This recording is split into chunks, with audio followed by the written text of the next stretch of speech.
Assalomu alaykum, hurmatli echki ishqibozlari, echkichiligiga qiziqqan birodarlar. Bugun echkichilik bo'yicha qisqa ma'lumotlar aytib o'tamiz. Echkichilik qulayliklari, boshqa yo'nalishlarga qaraganda ustunlik taraflariga to'xtalib o'tamiz. Masalan, qarang, bu echkichilik bizda katta ferma emas, lekin uy sharoitida yo'lga qo'yilgan echkichilik. Echkichilikning afzalliklaridan biri, masalan, sigirlarga qaraganda qorni 5-6 barobar kichkina. Ya'ni sigirlarga qaraganda 4-5 barobar kamroq oziqa talab qiladi degani. Ikkinchi sababi, boshqa masalan yilqichilikmi yoki bo'lmasam deylik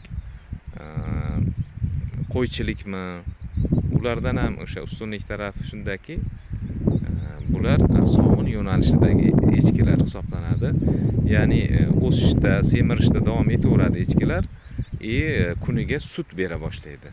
Bugungi kunda O'zbekiston sharoitida echki 1 litri echki sutini 25 mingdan 40 minggacha bo'lib turibdi.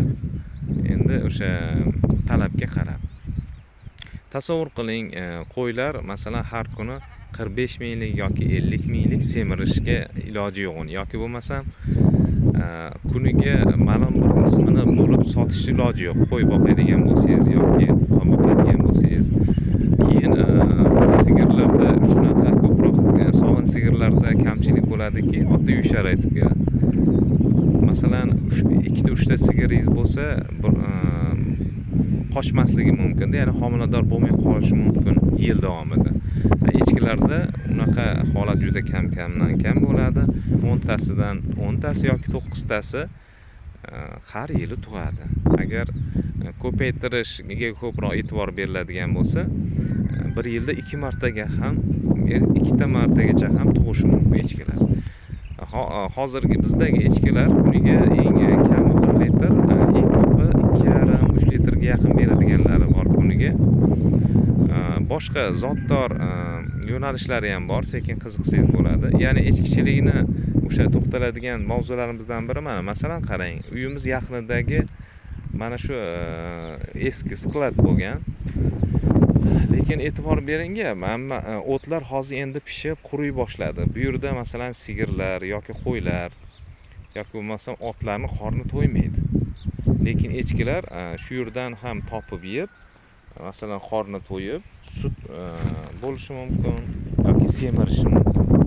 Keyin echkilarda boshqa jonivorlarga nisbatan yeydigan yemishini ro'yxati katta.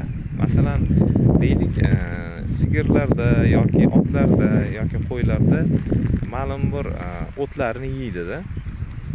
Echkilar ham shu o'tlarni yeydi, qo'shimchasiga shox-shabbalarni ham yeydi. Masalan, bog'larda chopilgan shox-shabbalar bormi yoki qattiqroq dag'al o'simliklarni ham yeyishga nisi bor, qobiliyati bor.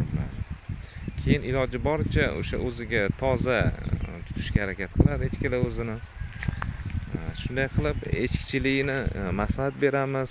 Agar biror echkichilikda savollar bo'lsa, qiziqishlar bo'lsa, kommentariyada yozib qoldiring yoki ushbu kanalda ko'rsatilgan telefon raqamlariga qo'ng'iroq qiling. Uloqchalar yoki echki sotib olmoqchimisiz? Echkilar, sizga ma'qul bo'ladigan echki yoki uloqchalarni topishda yordam beramiz. Ishlaringizga omad. Keyingi videolarda ko'rishguncha, xayr.